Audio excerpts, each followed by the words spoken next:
2025 সালের বিশ্বের শীর্ষ 10 জন কথিত ইহুদি বিদ্বেষী ও জায়নবাদ বিরোধী ইনফ্লুয়েন্সারের তালিকা প্রকাশ করেছে ইসরায়েলের প্রবাসী এবং ইহুদি বিদ্বেষ দমন বিষয়ক মন্ত্রণালয়। এই 10 জনের মধ্যে 6 জনই যুক্তরাষ্ট্র ভিত্তিক, বাকিরা ইউরোপের। গত মঙ্গলবার প্রকাশিত এই তালিকায় নাম আছে প্রেসিডেন্ট ডোনাল্ড ট্রাম্পের একসময়ের ঘনিষ্ঠ যুক্তরাষ্ট্রের রক্ষণশীল সাংবাদিক টাকার কার্লসনের, আরও আছে যুক্তরাষ্ট্রের কট্টর ডান অধিকারধর্মী নিক ফুয়েন্তেস এবং ভাষ্যকার ক্যান্ডেন্স ওয়েন্স।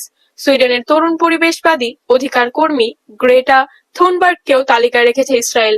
সাম্প্রতিক বছরগুলোয় ইসরায়েলের নির্বিচার হামলার শিকার ফিলিস্তিনের অধিকারের প্রতি সোচ্চার হয়েছেন গ্রেটা।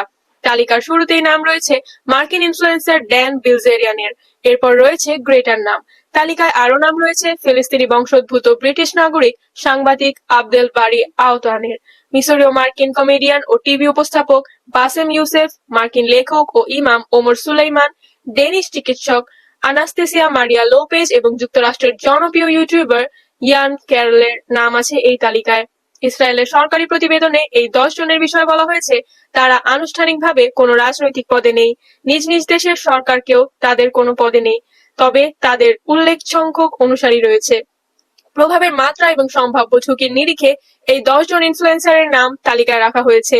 তাদের দেওয়া এবং ইসরায়েলের সামরিক বাহিনীর দৃষ্টিতে কথিত ইহুদি বিদ্বেষী হিসেবে চিহ্নিত একের পর এক বিবৃতির বিষয়টিও বিবেচনায় নেওয়া হয়েছে। ফিলিস্তিনের গাজা উপত্যকায় নির্বিচার হামলার কারণে মার্কিনদের মধ্যে ইসরায়েল সম্পর্কে ধারণা দিন দিন খারাপ হচ্ছিল। গত ফেব্রুয়ারির শেষের দিকে ইরানে মার্কিন হামলা সেই খারাপ মনোভাব আরো প্রকট হয়। পিউ রিসার্চ সেন্টারের সাম্প্রতিক এক জরিপে দেখা যায়, যুক্তরাষ্ট্রের প্রায় 60% প্রাপ্তবয়স্ক এখন ইসরায়েলকে নেতিবাচক দৃষ্টিতে দেখছেন। গত বছর তা 53% ছিল। ফিলিস্তিনি বংশোদ্ভূত যুক্তরাজ্যের নাগরিক সাংবাদিক আবদেল বারি আতওয়ান আরটিকে বলেন, ইসরায়েলের সরকার ইহুদি সম্প্রদায়ের ব্যাপক ক্ষতি করেছে। গাজায় ইসরায়েলি হত্যাযজ্ঞ ও গণহত্যার কারণে ইহুদিদের এখন ভুগতে হচ্ছে। আবদেল বারি আওতান আরবি ভাষায় প্রকাশিত যুক্তরাষ্ট্রভিত্তিক সংবাদপত্র রায় আল ইয়মের প্রধান সম্পাদক। আতওয়ান বলেন, তিনি কখনোই ইহুদি বিদ্বেষী হতে পারেন না, কেননা নিজেই একজন ইহুদি হিসেবে তিনি ইহুদিদের সঙ্গে সহাবস্থানের প্রচার করেন।